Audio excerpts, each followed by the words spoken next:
My name is Tom Stanley. I'm a state representative and city councilor, and together with Representative John Long and Senator Mike Barrett, we convened this meeting here today to start a conversation about the drug epidemic in Waltham. It's not, Waltham is not unique, obviously. It's across the country and across our state. Governor Baker just recently released information regarding over 1,000 deaths in Massachusetts in the last year due to opiate use. And I don't have the figures off the top of my head for Waltham, but they've been increasing everywhere. And there's a lot of issues that go along with this. It affects everyone, every person, every economic rung on the ladder, and every type of person. And before I begin, I want to also thank Kelly Favreau, childhood friend, and her friend, my childhood friend, and her friend Julie, for strongly suggesting to me to start this conversation, which I've been thinking of doing for a long time. And obviously, there's so many things going on. It's difficult to do that. So we have a drug task force together up here. It's not set in stone. We're looking for other people to be involved. Again, today is the first conversation. And what we're going to do is go around up here, introduce ourselves, and talk a little bit about our background and our experiences, and any thoughts on what we can do in Waltham. And then we're going to open it up to other people to speak or ask questions or whatnot. So before we do that, I want to recognize some elected officials that are here today. I already recognized John Lawn and Senator Barrett, but also City Councilor Joe Vizard, City Council President Gary Marchese, and City Council Vice President Diane LeBlanc, and Ward 2 Councilor Bill Fowler, and School Committee Person Teddy Turallo. And I think that's it. Okay, great. Again, my name is Tom Stanley, a lifelong Waltham resident.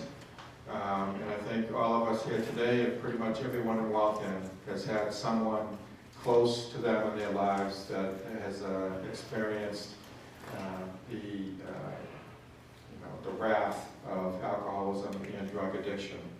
And today we're starting a public discussion to address it in Waltham. So I know a couple of people have to go early, so I want to give them the opportunity to say a few words. Senator Barrett, if you want to speak. And since we have a videotape, we might as well use the microphone if you like.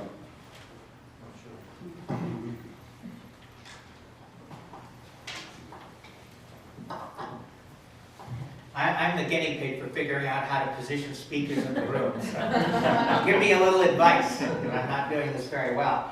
I'm happy to be here. So State Representative Lon and of course our host, Tom, are your representatives, your legislators in the lower branch. There's a state senate as well. All these legislators on Beacon Hill are bicameral. So I'm your state senator, and senators represent large communities. I represent 9 of them, all the way up to Chelmsford and down to Weston Sudbury, including Lexington and Waltham. I live in Lexington. I can tell you that this addiction issue touches all 9 of my communities. It's not a matter of being middle class, upper middle class, or filthy rich. Some of my neighbors and some of yours are filthy rich, and God bless them. But addiction touches all of us. It doesn't really matter. The difference is that this city and Representative Stanley are addressing it. So, and you guys, by coming here this morning, are helping to address it too. So I want to thank you. And I want to thank Representative Stanley for convening us, and everybody else for coming. I look forward to hearing. I am going to have to leave a little early because of those 8 other towns and cities, but I'm delighted to be here. Thank you. Thank you, Senator. Beth, would you like to go first? In the whole corner over here, I don't have to stand in front of people. Well, it's really great to see such a wonderful crowd. My name is Beth Tulin, and I'm the Executive Director of the Waltham Partnership for Youth, and also work with the Waltham Youth and Community Coalition. The coalition is a relatively new transformation from a coalition that existed, and we are primarily working on youth substance abuse in the city. And we have a very unique opportunity. 2 years ago, we were awarded a $645,000 federal grant to do youth substance work in the city. And we're not doing education so much.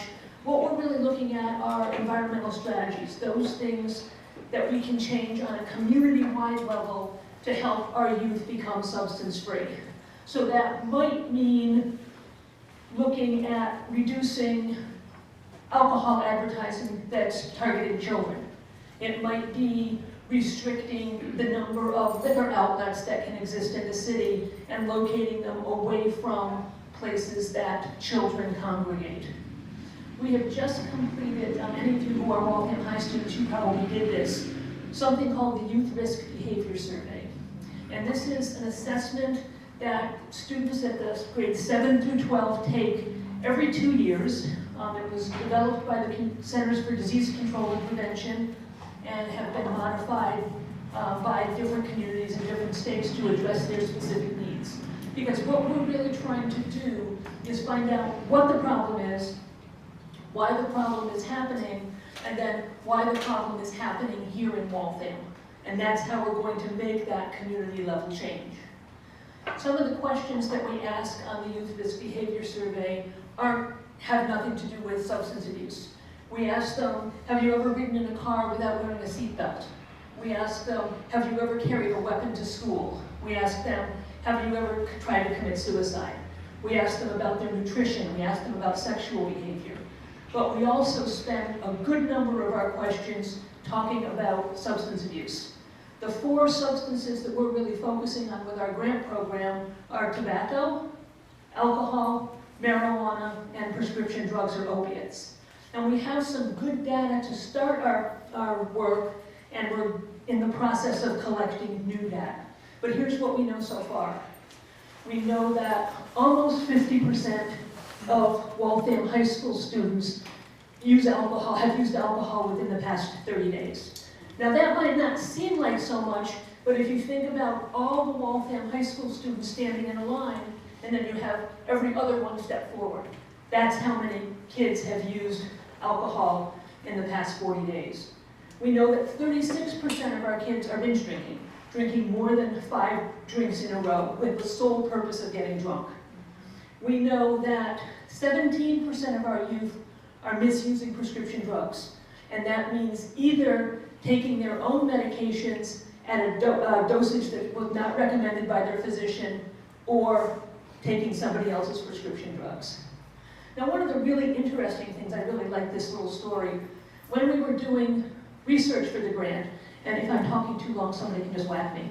Because as Mr. Torello will know, when I spoke before school committee, I could talk about this stuff forever. But what we found when we asked parents, where do you think your kids are getting prescription drugs? They had the old story of the guy in the trench coat sneaking into the doctor's office and stealing a prescription pad, getting them filled, and then selling them on the street corner. Now that certainly does happen. But when we asked our youth, where are you getting our prescription drugs, the number 1 place was stealing them from our parents or from the parents of our friends. And I think that's something that all of us could do something about. I think that's actually a good place to stop, probably, just so that we make sure we go through and everyone can talk, and then you can come back. Okay, well, I have a challenge for you before Tom takes the microphone. When you get home, please look in your medicine cabinet. If you have old or expired or unused prescription drugs, take them down to Waltham Police Department. They have a prescription drug drop box there. They'll take them, no questions asked, and then you won't have to worry about any of your kids or your kids' friends getting into them. So thank you very much. Thank you.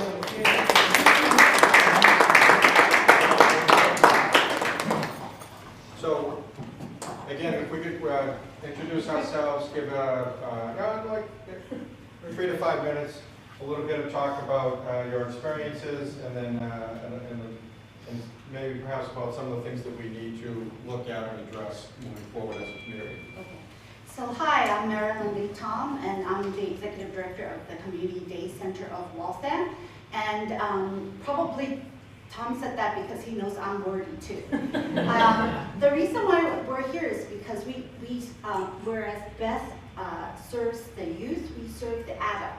And we serve the adult homeless and adult homeless who are also addicted. So our population, you don't get a lot of community sympathy or public sympathy because of the group. But in order for us to really address the issue of homelessness and of drug addiction, we also need to talk about what are the root causes of them. And whatever, because you know, people who are homeless are sometimes homeless because there's addiction in their family. Or that once they're homeless, they become addicted in order to deal with the whole issue of you know, living outside. And so because of that, you know, it's really important for us to deal with the whole root cause of it. Where we are good at the Community Day Center of creating programs is that we're very organic. We look at the needs of the people that come through the door. Even though that we see about 675 adults per year, each one of them come in with different strengths and weaknesses and issues. And so what we try to do is that we do an intake so that we can take a snapshot of their mental and physical health. And from there, then we can refer them to some of the programs that we have. Unlike Beth, we did not get a $1,000 grant, and I'm going to keep harping the fact that we don't get any money from the government. But where we have done is that, you know, instead of anecdotal, you know, instead of giving out anecdotal stories about who we see and the issues that they have, we created a health survey with the help of Brandeis students, and so we're in the implementation right now. And so of the health survey, we're trying to get a snapshot of the homeless, their mental health, their physical health, what are some of the barriers to services, and finally, how much acute care do they use, so that somehow we can quantify and see, you know, by not putting services in the beginning of the problem, we are paying for it at the end of the problem. And so,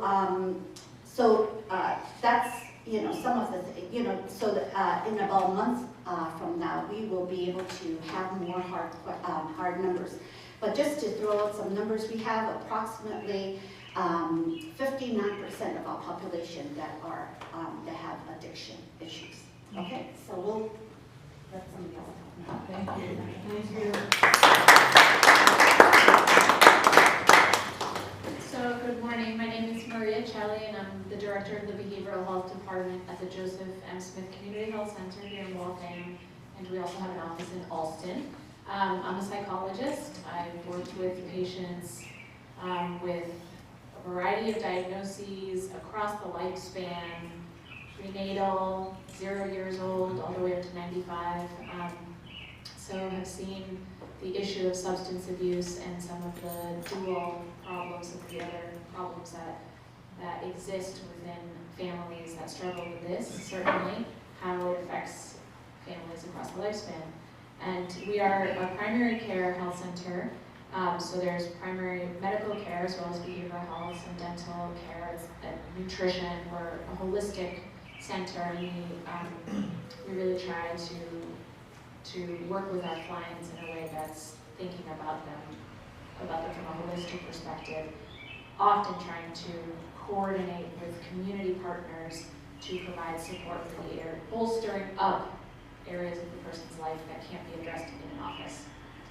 So that's me. Thank you.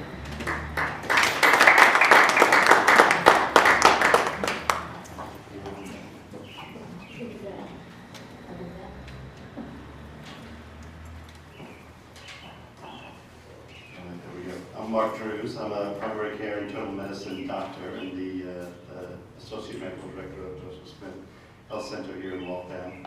I've been a primary care internist first in the health center in Roxbury for about 23 years and then here for about 1.5 years. So I've had a lot of experience with both the epidemic of increased prescribing of narcotics, and that's a big part of our role is trying to make sure that all of our staff is prescribing responsibly and understanding what people are doing with the narcotics that we prescribe to control pain. And then the other side of making sure people are getting getting treated for addiction when they need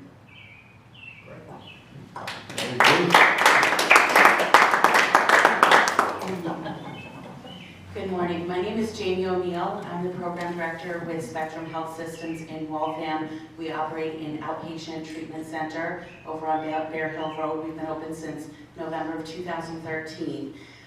We serve the community by providing substance abuse and mental health counseling, but primarily we offer medication-assisted treatment to those who are actively using and coming in seeking help with their opioid addictions. And so that's what we do over there. Our outpatient treatment center in Waltham is serving currently a population of 97 clients, and we know there are a lot more out there that need our help and need the resources we can provide. And our hope is to be able to use this to reach those people and get them to come in so that we can provide the services to them that they need to enter into recovery. Our outpatient treatment center is part of a bigger picture within Spectrum. I represent one of our outpatient treatment programs, and I'll hand over to Lisa Blanchard, and she can talk a little bit about Spectrum overall.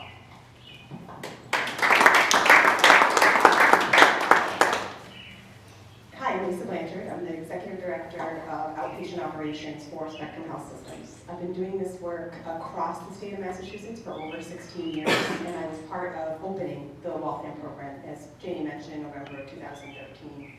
Our goal at Spectrum is really to serve the community and be part of the community, to be good neighbors, to help the community move forward, to really help as many people as possible enter long-term recovery. So we offer holistic care as well. We have a license in both mental health and substance abuse treatment. We offer a full array of services, including group and counseling and medication-assisted treatment.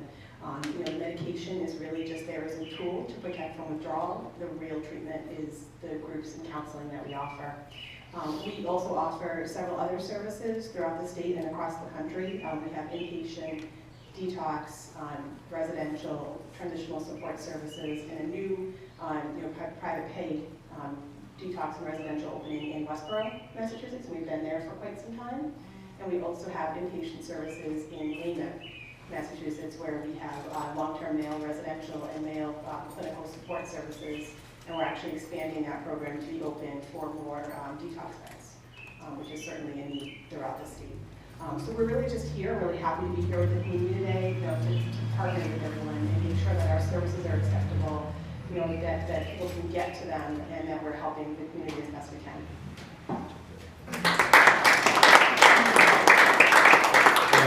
From what I understand in our conversation earlier, it's your experience that you don't attract people from other communities to the facilities. It's you're placing the facilities in the communities that seem to need it. You have a not greater number of residents that are living in the community, right?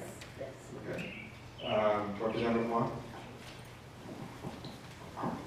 Thank you, Tom, and thank you all for being here today on a beautiful Saturday afternoon.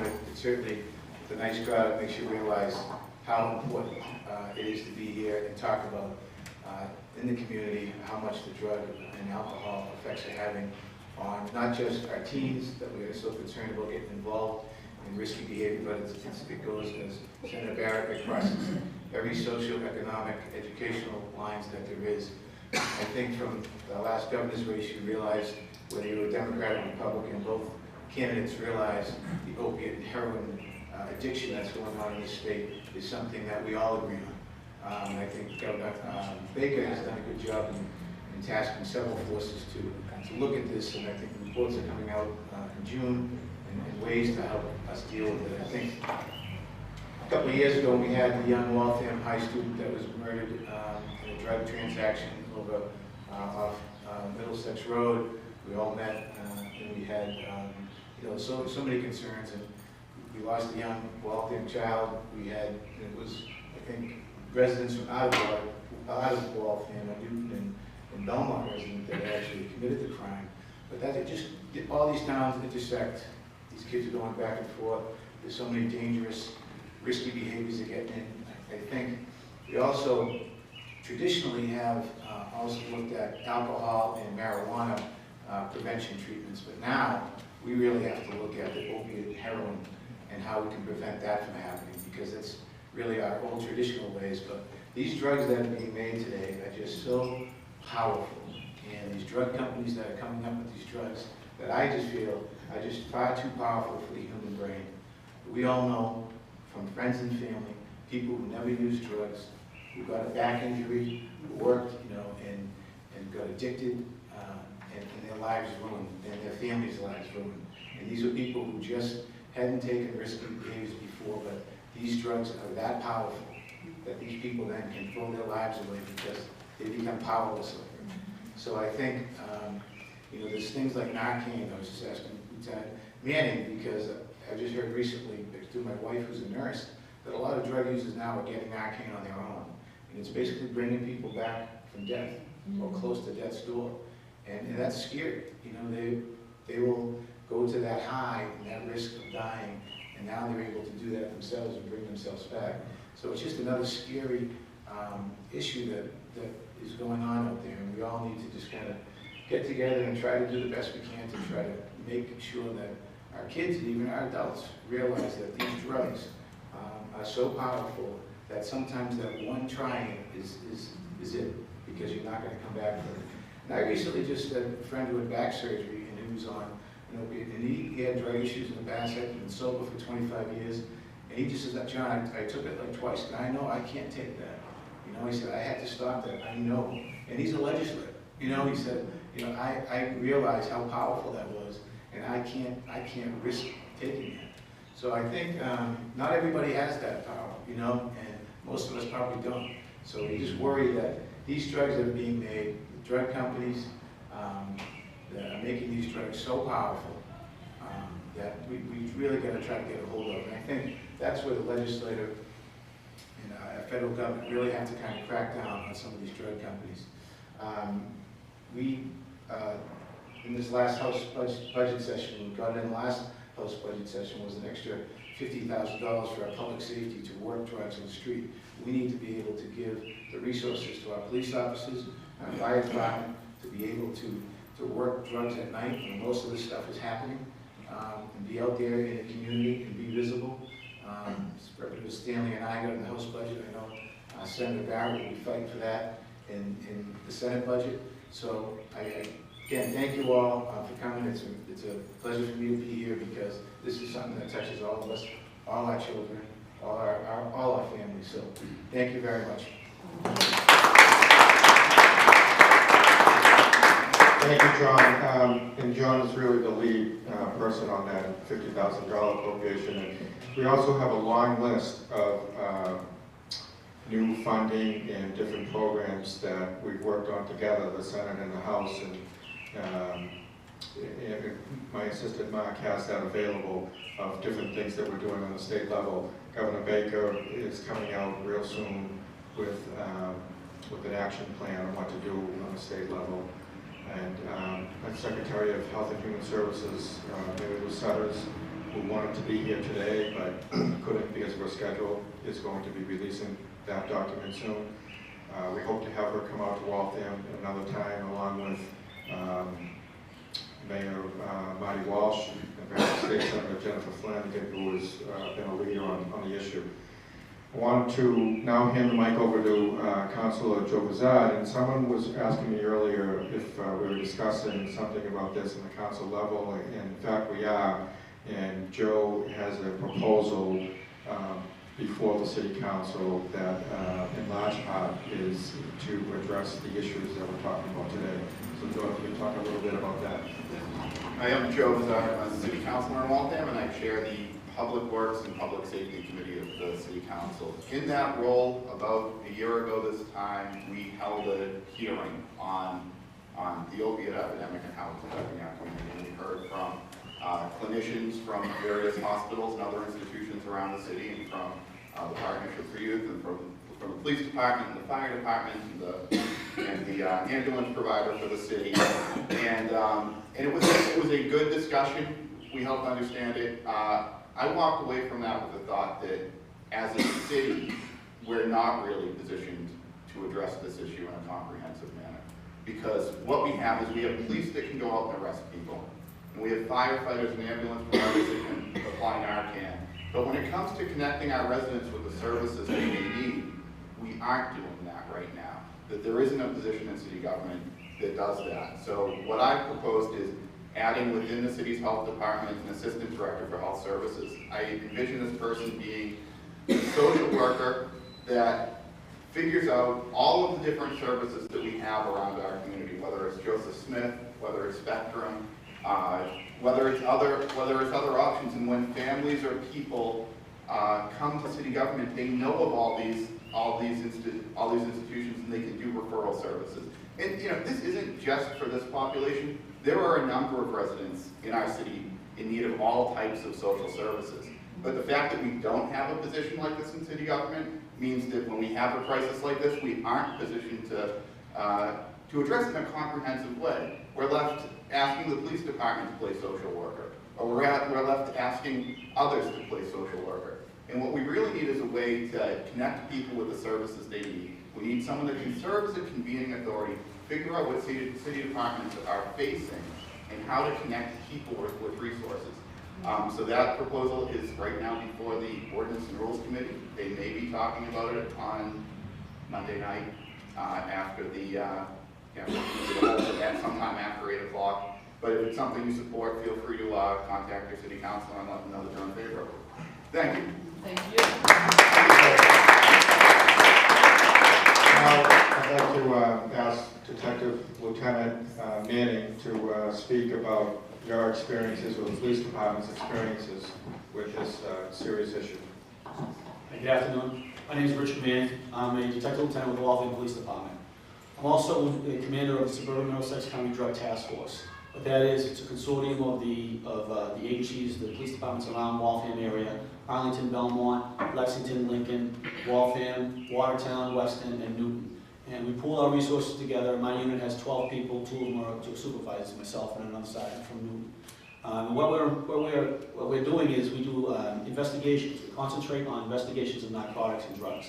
The primary focus of what we're trying to do is get the retail level, mid and upper level, to interrupt the supply of the drugs coming in. Obviously, difficult task. Why are we here in the first place? Why is there so many drugs out there? It's a simple reason: cheap and plentiful. All right, that's why we're in this problem. When you go a little bit deeper, you find out, according to the DEA, Drug Enforcement Administration, in the last several years, most people who have got into heroin, 80% of them start out with prescription painkillers. Okay, so it's not just the hardcore drug addicts that are doing heroin anymore. It's affecting everybody. It's affecting the young kids. It's affecting the athletic kids. It's affecting soccer moms, police officers, doctors, everybody in society. So why is it so plentiful? There's the drug organizations right now are coming out of Mexico. They have intricate distribution networks all over the country, where you used to see it in just the big cities. Well, now we're seeing in the big cities, the small cities, the medium cities, the suburbs, and small towns. So the distribution networks are all over the country. Why is it so potent? Because they're having a drug war. They're trying to see who can supply the best stuff for the cheapest amount of money. And where back in the 70s, you would have a 5% purity level in your heroin. In the 2000s, you would have 30% level. Right now, on the street level, it's 70%. 70% purity in the heroin that's coming on the street level. That's pretty high. All right. What we're going to do about it, we investigate everything we can. My unit, in the last 2 years, we've doubled or tripled our heroin seizures. I mean, it's out there. Every investigation we've done this year has involved heroin #1, Percocets #2, or a combination of heroin and cocaine. So the supply is there. We're not really interrupting it, and we're not really going to affect the price of it. So I don't think law enforcement is going to be able to wrest ourselves out of this problem. I think it's going to be on a user level, and we have to get these people to help and the program get as quick as we can into their addiction and try to get them off this. Thank you.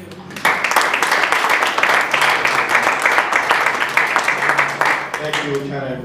And you know, perhaps our best weapon is having more of a public awareness about what the drugs do to people. And that's what this conversation is starting today in Waltham. I'm going to move the mic over a little bit, going to plug the machine into this wall so that we can invite the public up to speak perhaps from this area, so your back won't be turned towards the audience or the members of the task force. Hi everyone, my name is Julie, and I just want to thank you for being here and pulling this all together. My questions might be redundant. It seems like, you know, you guys are pretty on the ball and have covered a lot of the questions that I have.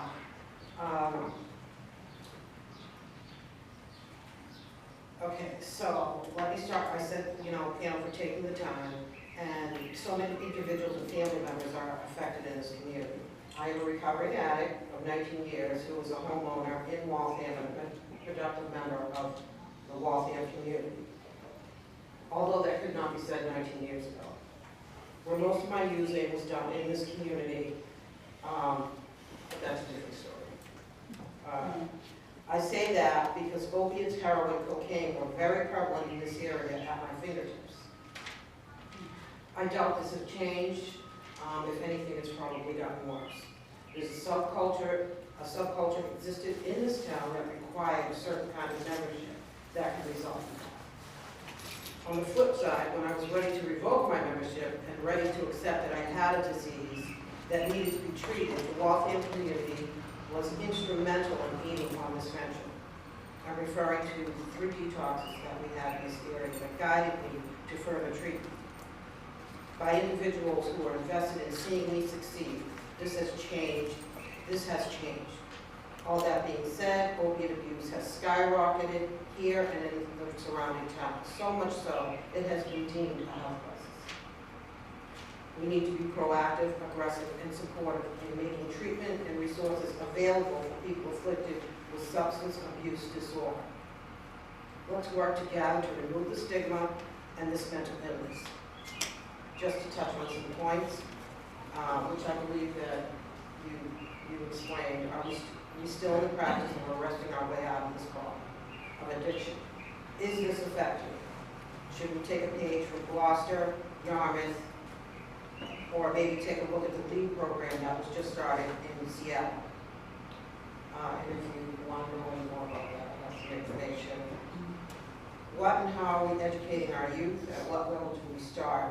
What are we doing to get ahead of the problem before it starts? And how are we educating the parents? And I think that question goes to you. I have these on this too. There's a small window of opportunity when an individual wants help. What sort of outreach and interventions do we provide at the street level to assist these individuals? Do we have a way of tracking overdoses and fatal overdoses in Waltham? And if so, how and where is that information? Finding support for family members with family members with these disorders is overwhelming and quite daunting. Not to mention confusing. What support do we lend to family members to navigate this process? Supporting family members and loved ones with substance abuse disorder is paralyzing, frightening, agonizing, and entirely mind-boggling. There's do's and don'ts in dealing with the addicted personality. Where do they go to be educated in this area? What groups are provided in this city? There are different and new avenues that can be explored. Closely working with active addicts can be discouraging and hopeless. Sometimes people in close contact become desensitized. Coming from a similar field of 17 years, what are we doing to support and to continue trainings with people on the front lines to successfully support the sick and suffering? The AMA has determined that substance abuse disorder is a disease and a public health emergency. It has been a public health emergency has been implemented. It is concerning that the public health director in Waltham feels that with this illness, that people do not want help and is responsible for the crime in this area. Although the later half may be true, do we throw the baby out with the bathwater? As the kids say, SMH. Let's saturate this community with Narcan training and provide easy access to Narcan. As Quincy is now doing, you can walk into the police station and be given this freely. Maybe then we can get it into the hands and possibly save some lives to the people who need it. How are we raising awareness in our community? How are we part of the solution? How are we going to be innovative and trailblazers? How are we going to save lives? And I already asked, it was already explained, is there a budget for this? And where is the money going to, and is that transparent? And also, what are we doing to support the people in our community who do have recovery? You know, what kind of, events or anything is being put on for them to, inspire them to help others in recovery? Thank you. Well, first of all, Gary Marchese, I know you'll be brief. Thank you, Tom. Thank you for hosting this event. It's really important. Obviously, the awareness to me is everything. I'm Gary Marchese, the president of the Waltham City Council. I'm also an attorney in Waltham, been practicing law for 34 years. But I would like to see, there's a couple things I just want to mention, and I am going to be brief. You have your work cut out for you, and I want to thank all of you for being here and for for what you do in our community. All of you are here for a reason. You're treating, you're helping, you're improving, you're hopefully solving a lot of our problems with opiate addiction and opiate overdoses. But what I wanted to talk about is my perspective as an attorney in Waltham. I represent my fair share of drug addicts, alcoholics. I mean, as you know, that leads to criminal behavior, no doubt about that.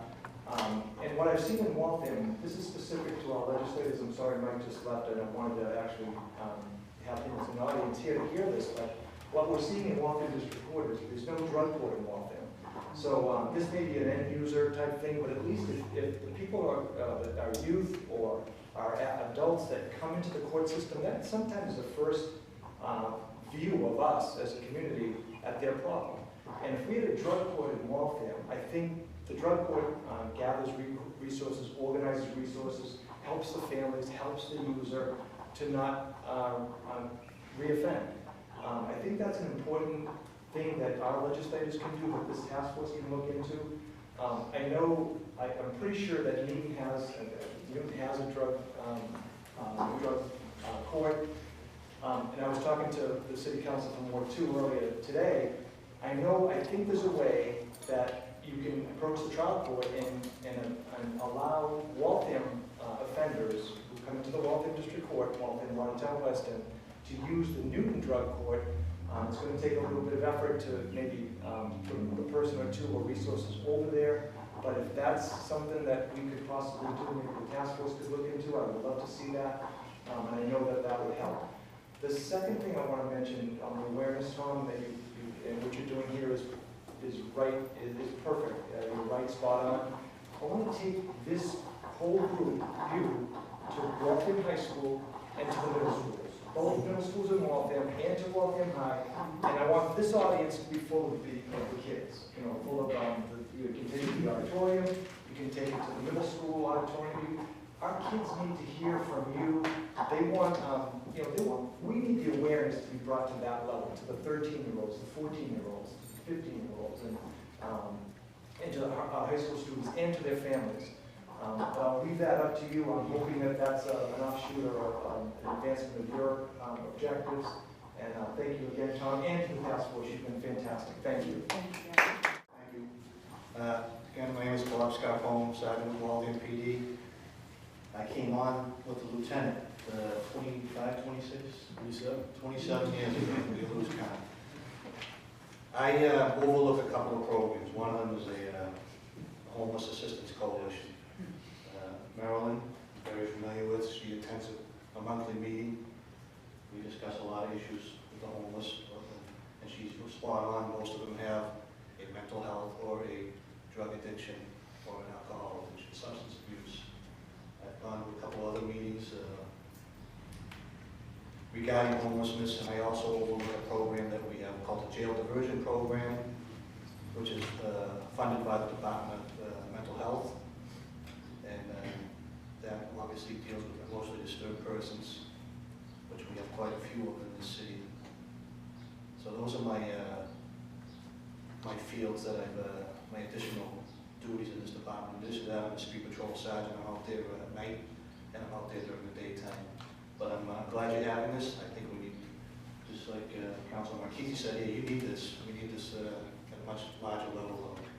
There are some other programs. I did hear some questions there that you were asking. I don't want to answer those right now. Someone else may, but you can talk to me afterward, and I'll talk to you about some of these other options that are available. There's other organizations out there. There's conferences statewide going on. There's one called HEAT. I don't know if anybody's heard of that. That's Heroin Education Awareness Task Force out of Woburn. They have a conference coming up in June. It's tremendous.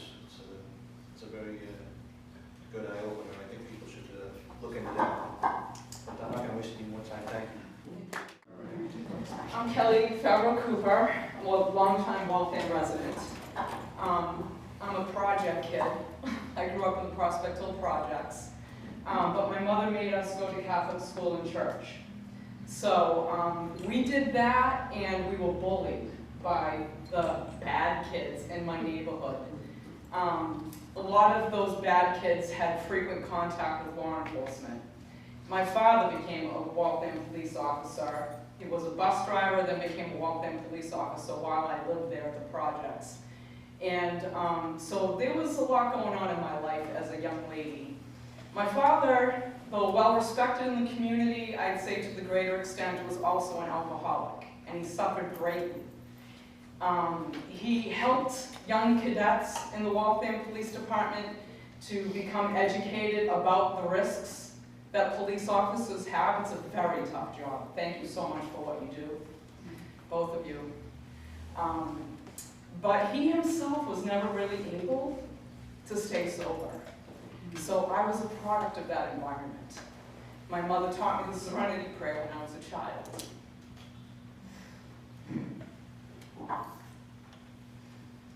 How can you not be emotional and talk about this problem?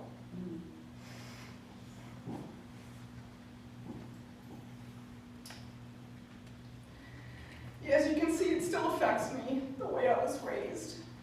There are so many families that need help in this city. But there's hope. There is hope, and there's a way out of addiction. There's a way out. 12-step fellowships and treatment work extremely well. I read studies sometimes that I feel are slanted towards the outcome. Somebody said outcome upstairs. There are so many long-term recovering people in this area alone in Waltham that you don't know anything about. Try to go see that anonymous meeting that's been advertised everywhere. I had the pleasure of viewing that movie. And you can witness, even the police and clinicians, you need to see how people can get better. You need to know there's hope for you. You're not alone. You know, my daughters went to Tyler's funeral. I have twin daughters that just graduated Waltham High, and they were pretty close friends with Tyler. I did not plan that in my journey of motherhood to take my daughters to the Sacred Heart Church in a standing room only funeral service. But they said, Mom, why do you have to come with us? They don't understand grief. They don't understand the impact that experience would have on them. I absolutely took time off of work and stood by their side and provided them strength and emotional support to go through the shooting death of their friend and colleague in high school over a drug deal. Tyler was a good kid. He was well-liked. He just made the wrong choice. He was not an addict. He just made the wrong choice with the wrong people. I just want to say also, I've gone to the court system and had a family member sectioned twice, in November and January of this year. my family member has very frequent contact with Waltham law enforcement, and they know him and see him more than I do. So I have a lot of experience in the city of Waltham, from the ground level up as an infant to my, current life experience. I'll share with you that I'm in long-term recovery. I have 21 years clean. And it's not anything I share with anybody that needs to know necessarily unless I choose to. I am a high-functioning, college-educated person who got her degree after entering sobriety and being clean. Treatment works. Do you guys remember that commercial, "This is your brain on drugs"? I called that 100 number, 800 number, in the 80s. I called it. We need to bring that kind of information and public service back to the television, back to the internet. I think Mayor Menino mentioned that before he got sick and left his position. I can't say enough for drug court, Gary Marchese. That was an excellent thing to mention. I think we should mimic and model after communities like Medford, who I attended their candlelight vigil. Their mayor spoke. He had a sophisticated, comprehensive understanding of this disease and how it affected his community. It started with a slideshow with this beautiful moving music, and it had pictures of addicts that had passed away. Over 60 I counted. Over 60 in that community. The wave, we're drowning. We're dying and we're drowning, okay? We need life support. We need life-saving measures. And that is what all of you are here to do. I can't tell you how rewarding and inspiring and validating it is to have all of you up there. Because I know you're open-minded to learn about how you can work in your jobs and in your public service to help us, to help people who want treatment, to help people who don't even know they want treatment. This disease is a brain disorder. It's going to trick you. It's very tricky, but we have to make it their idea, either through the drug court or from their primary care. My family member is a Joseph Smith patient. God bless you. Where is health insurance in this? We need that to change. Who are they to call the shots? I pay a lot of money for my premium and my kids and myself to be covered. They need to respond to what we need. I once told the physician, and my ex-mother-in-law was in treatment over in Natick, and I said to him, very prestigious psychiatrist, I'm a nurse, but I was a family member attending that meeting. I said, "Doctor, let me help you do your job. How can I assist you in your job to help my family member? Let's open our mouths and get the stigma gone. Every life matters." I can show you millions of people in long-term recovery who you don't even know or you're rubbing elbows with, We are worthy of saving. Your children are worthy of saving. Keep talking about this problem and support these people up here. Your voice and presence here is extremely powerful. And I really hope for the Waltham Police Department, because I understand how hard their job is. I lived with the fear of my dad coming home at night. Is he going to come home? I went to a presentation recently in Watertown Middle School, and it's documented that addicts have more frequent contact with law enforcement than they do with anybody. So whatever services and specialized training we could get for our Waltham officers, I think is also beneficial to look into. Councilor Bizarre, I read you were quoted in Patch, and I was couldn't wait to meet you and hear from you. And I'm disappointed in the quote from the board of director for the Board of Health needs some education. That gentleman needs some education. I'll be glad to talk to him and give him my phone number. Thank you very much.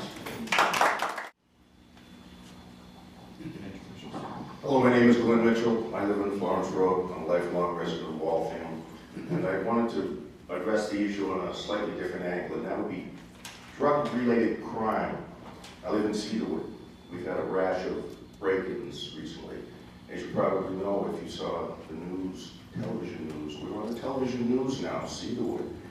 Last Thursday night, Fox Channel 25 TV news, and 2 weeks prior to that, same thing. Tom, you said tonight, we're dealing with a problem that Waltham is not unique. Cedarwood is not unique. And I'm wondering why we're seeing this sort of broadcast on the TV news. We're not unique, everybody's dealing with this problem. It gives Waltham a black eye when it goes out for everybody's consumption. It should be an embarrassment to the police department, to the mayor. It affects property values in a negative way. It affects the residents. They're on edge, they're apprehensive. It should affect all citizens of Waltham. So I have a question, and I would like to just break the format and ask for an answer from you, Tom, because I know you're running to be the mayor of the city next time, and also Lieutenant Manning as a representative of the police department. What could we do differently to prevent Waltham's dirty laundry from being aired on the TV news while we're dealing with this drug problem?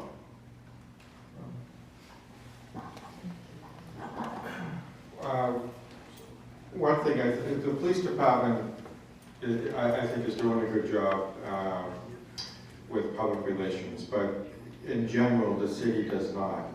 The police department can do a better job. The school department can do a better job. We don't talk enough about all the good things that go on in this city, and that's historically. You know, if you're going back a couple of decades, when Boston Magazine would do a survey on high schools and what they have to offer, and they'd list them from top to bottom. And Waltham would be, did not reply. So we have to talk about all the good things that we're doing. And quite frankly, that means public relations. You know, it's having public relations officer for the city, whether it's located in the mayor's office or what have you, that builds relationships with the media and can, push out good stories and also massage stories to talk about, soften it, to talk about the good things that are happening, the good police work, what have you, that's preventing break-ins and so on and so forth. So it doesn't mean to push any issues under the rug, but I understand, for the last several years, 5 years or more, it's been a steady drumbeat of bad news for the city of Waltham. And we that live here know that, the image that's being pumped out into the greater community of Greater Boston about our city is nothing like the reality of what a wonderful place it is to live and work and raise a family. So yes, we have issues that we have to deal with. We're doing it today, but every single community does. And I don't like the way Waltham's been portrayed for the last 5 to 10 years in the greater media market, and that's something that has to be managed. This isn't a campaign event, but you raised the question, and that's something that I felt strongly about, that I feel strongly about, that Waltham has to take a much more aggressive role and not shy away from public relations as being viewed as something political or something that we shouldn't pursue. It's an important part of communicating with the public. So, Lieutenant? I don't talk to reporters. I don't talk to the media. I don't talk to anybody. Having said that, there are times when the police department will engage the media if there's a community interest issue. So if you are having some kind of crime and they want to publicize it for the point of getting some public interaction to help them solve that crime, that's one reason why they do it. But otherwise, we have no control over what the media chooses to come in and report on. If they come in and ask us questions, we have to respond. We don't have much control over the agenda that we want to portray as a city to the media. It's entirely in their hands. So, that's something that I would definitely, do as the leader of the city. I will make sure, I know how important it is. If you're not communicating with the public, you're not getting your side of the story out, whatever it is, whether it's how good the public education is or how good the public safety is in the community. You have to talk to the media, and that's something that I'll insist for other departments. But yes, the lady in the back wanted to talk. I'm Kim Poirier. I grew up in Waltham. I moved to Salisbury for 11 years, and I just moved back to Waltham to my mother's house to take care of her. I've been in recovery for 23 years. I'm friends with Julie and Kelly. So everyone, I have lots of sponsees that got clean through drug court, so I know that drug court works. So yeah, let's get drug court in Waltham. Definitely, I've been wondering for years why we don't have that here. I'm so sad that there's few people here. You know what I mean? Like, this is to me, a huge problem. By the time I was 18 years old, there was 30 people dead in the cemetery that I knew. So death has always been a part of my life as far as drug culture in Waltham. Heroin has always been a part of my life as drug culture in Waltham, and I'm 56 years old, so this is nothing new. But what is new is that they do it once for the first time and die. That's new. And they're telling me that that's because of fentanyl. And that wasn't part of my drug culture. So back in my drug culture, Quaaludes was there. There are no more Quaaludes. They don't exist. So can we do that with fentanyl? Can we make fentanyl disappear off the face of the earth like we did Quaaludes? Because there was death, there was heroin, but 20-year-olds weren't dropping dead like at the multitudes that they are now. Like, is that true, Officer Manning, that it's fentanyl that is causing them to drop dead like that? I think the bigger picture is the heroin purity has gone up. So I think that's the major one, the number one reason. But fentanyl has been used to cut it and put it into the heroin, and that's like 80 times more powerful than more. Of an addict. Lots of synthetics in the drugs that are out there, just anything people are putting in them now too, and that's a big reason for a lot of the deaths from what I see. People are just putting in anything they want and just giving it to the kids.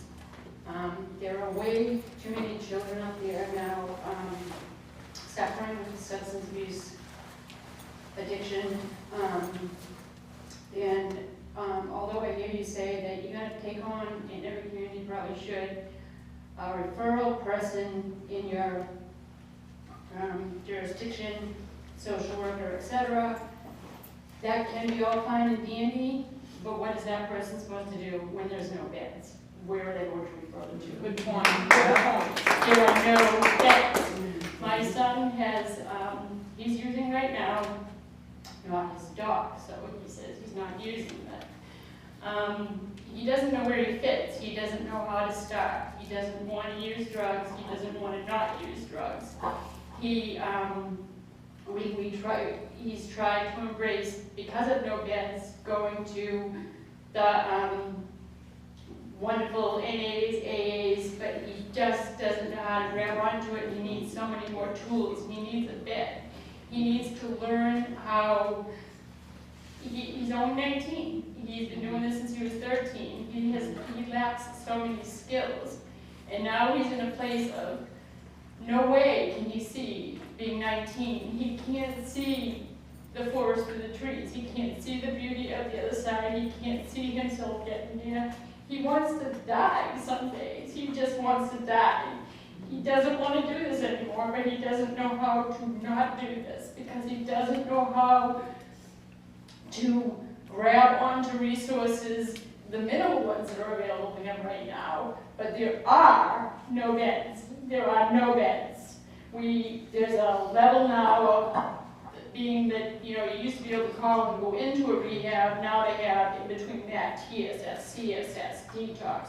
You go to detox. Our good friend Mike said at one of our peers who does all this, he says he's in detox one time, and they're saying, okay, let's work on your plan. You're asking someone to work on their plan. Look what their plan has gotten them to, a detox. They don't have the skill to work on the plan at the next level. You have to also look at the people who are working in these places, and are they meeting each person that goes in where that person is, not just a labeled substance abuser or a heroin addict or crack, or my crack meth heroin. That's what my son does all of it. He's a baby, right? And he's stubborn, and he's defiant. He can't just be met just like every single person that walks in the door. There has to be a sensitivity, the people who do work in these places, to not just say, oh, screw this kid, he's going to be too much, or it's too hard, he's not ready, or someone has to be able to reach him. But the bottom line, my whole purpose of getting up here is beds. You get your referral person, fine and dandy. There's no place, your referral person is going to not have a place to refer them to. There's no beds. There are no beds. My other thing is, I'm 54 years old.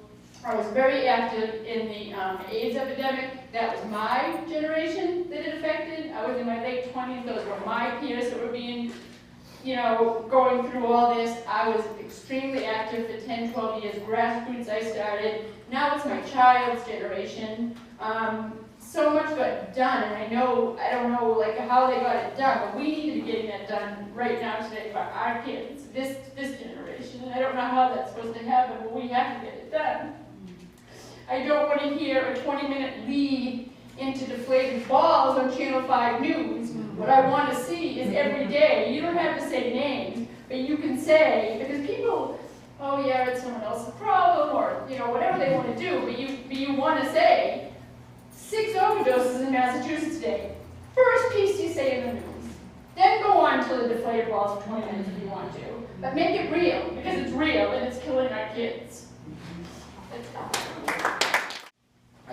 I'm Bill Fowler, I'm the Ward 2 counselor. I was a Somerville firefighter for 32 years, and I worked in a private ambulance company for most of them. So I was the one who was picking up the sons, daughters, mothers, fathers on the street, bringing them to the hospital. And the tragedy of it was over those years, every month you get the same person coming back a month later. And I know things are a little better now. I've been retired for a couple of years. But the biggest problem, and all these people have said it, and the last lady who just talked, is the beds, the insurance. These are the things. Treatment does not, you can't go to detox for a heroin habit. It just doesn't work. 3 weeks, 2 weeks, a month. And that's all they give you with the insurance. 3 days. 3 days, right. Mental health, with the health plans, I know the plan I have gives you 2 days a month of mental health treatment. Fortunately, I don't need it, but there's people who do. That's where it really comes, and I think that's where the state has to come in and really change some of the laws on insurance. You need to increase the number of beds. It's just woefully inadequate. And I don't want to take up much time because the people who spoke before me, with their own personal stories and emotion, I don't think I could add much to it. But it really is about insurance and beds.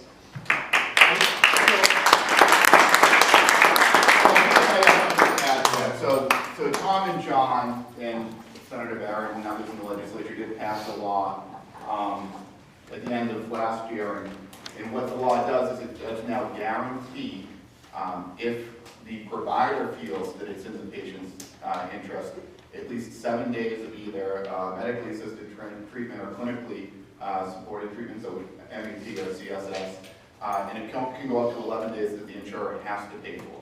So that is a mandate now. If you actually look at the bed problem in the state, though, that's not really where it is. So we have a lot of detox beds, right? I think it's close, might be close to 1,000. When you go to step down from a detox, you go down to about 600. So when you go to step down, you go down to about 200 CSS beds. Spectrum has beds coming online. There are beds coming online, and we're getting there, but we're not there now. But there are things at the state level that are being done to try to address that. I'm not sure what we do at the city level to address that, but there are things at the state level to try to address that. Hi, my name is Paula Hashi. I'm a lifelong Waltham resident as well. I grew up in a family that had drug issues as well as substance abuse, which affected me my entire life. As a result of that, I have 2 children, one who's here, my 20-year-old son, Nicholas, who has decided to go into law enforcement, and from the minute he could read, he understood what drugs and how drugs affect families. People who don't do drugs are affected as well, and my heart goes out to the people who are. I'm one of those as well. It's long range, and my mother would say to me, God bless her soul, why do you have to talk to your kids like that? They're too young to understand. Because I did not want them to grow up knowing what it felt like to have parents' hearts broken, to have family members suffer as a result of substance abuse, and the things that go on that you have no control of. One thing I think we do have control of in this community is that we have a community that loves to make it better. And I see that through numerous things that go on and have for many years. One thing that really concerned me about going to the Waltham High School system, and we didn't hear a lot about the school, but I know it needs to be addressed as well, is that my son and my daughter is 19 and my son is 20, they would never in their life pick up a cigarette, ever, because the school system has done an unbelievable job of teaching these kids cigarettes are bad. When I talk about pot in my family, which is how my family started on the drug road to disaster, was pot, because I grew up in the 70s. My son and my daughter and their companions think pot isn't that bad. My son goes to UMass Dartmouth, my daughter goes to UMass Amherst. I walk in the halls to move my son out of school, UMass Dartmouth. Anytime I've been at UMass Dartmouth, I walk down the halls, I smell and it reeks of pot. We have desensitized these children on the issue of pot. A lot of the people that I grew up with, and in the 70s, in the early generation, they started with pot. My concern is the ability of these pot to treat some of these medical conditions now. It's growing across the country.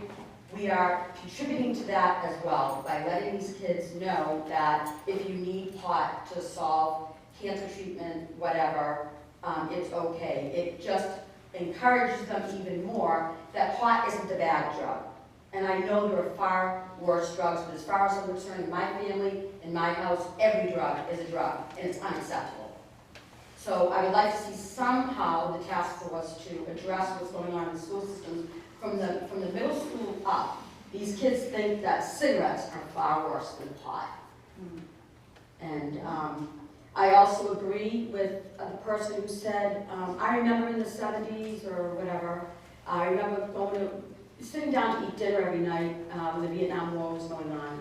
And my dad never allowed the TV to be on in the kitchen, but at dinner time, when the Vietnam War was on, we always had the TV on because we wanted to see the death toll. The death toll was something that we were used to seeing that. How many Americans were killed, how many Viet Cong were killed. It would flash across the screen. And I agree, flash across the screen, how many people in Massachusetts are being lost to drug use every day in our day. Someone will listen to that, someone will see it, the kids will be in front of the TV, they will understand it, and drug use is also pot. And sorry, I get passionate about it as well. Thank you very much. My name is James. I attend Waltham High School. I'm a junior. And just to talk about the educational aspect of how drugs are really bad for if you use them, is how easy it is to fall into that trap at a young age.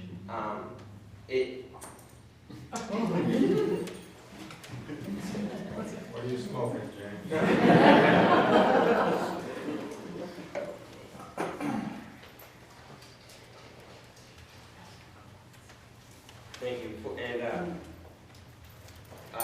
Oh, is it working? Yeah. Okay. Yeah.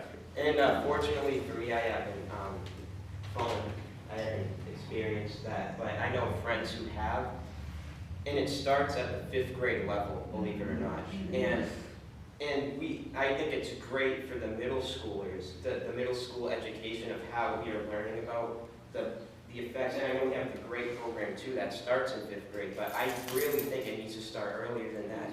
It has to.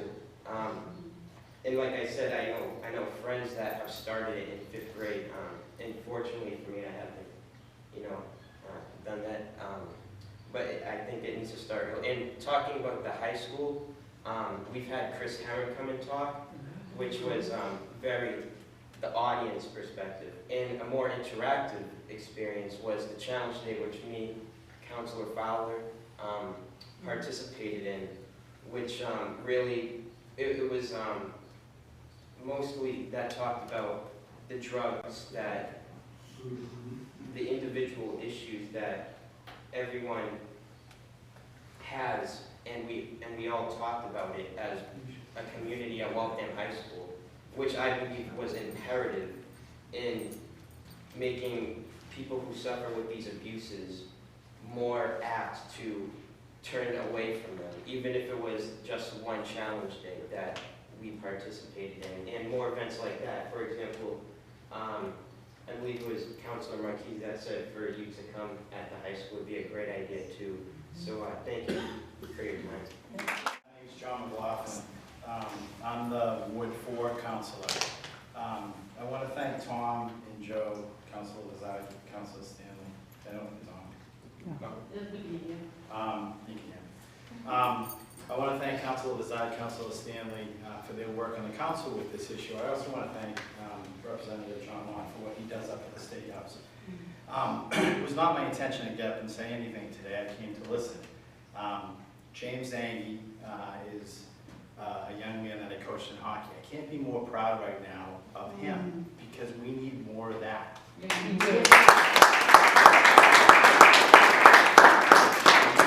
We need our kids to not be afraid to step up and say this is wrong. We need our kids to be leaders to each other. James, you did a great job. I'm very proud of you.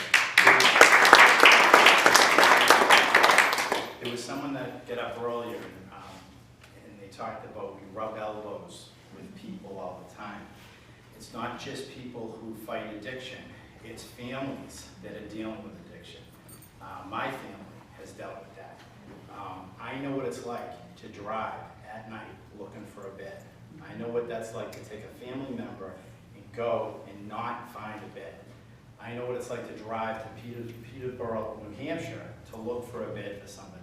So no matter what the numbers say as far as the beds, we need more beds.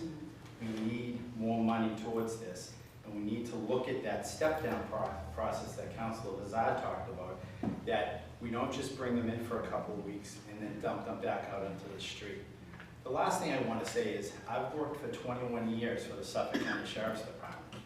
Right now in Massachusetts, it's easier to get treatment if you're arrested. That's something we should think about. I want to address the issue about jail time too. I'm a volunteer at the Community Day Center. My name is Julie Land. And we see people arrested for drug possession. They go into jail, they get out, and what happens?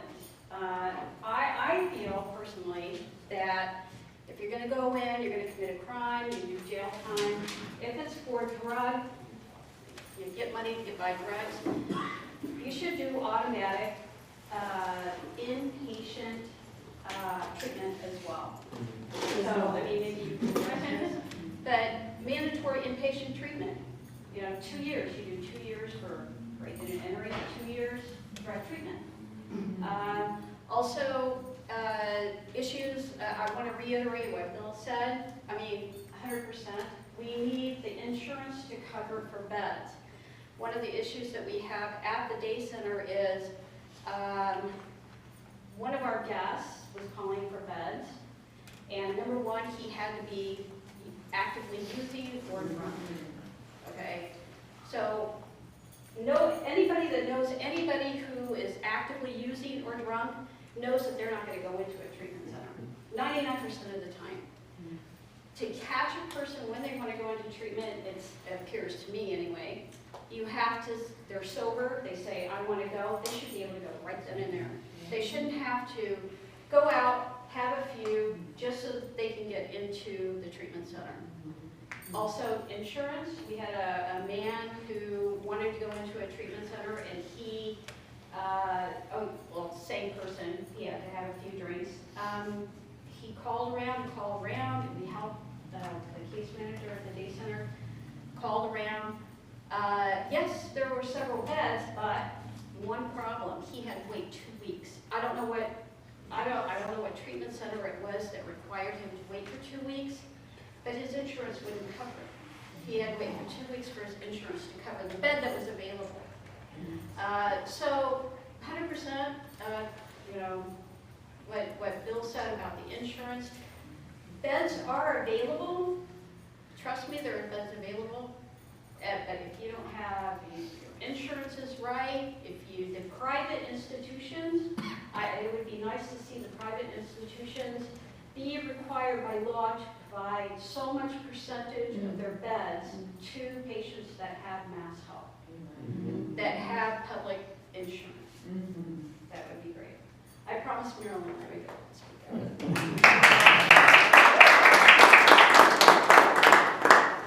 Okay, would anyone else like to speak? Can I just, one thought? Sure. Looking around the room, I'm probably the only one who grew up in the 60s.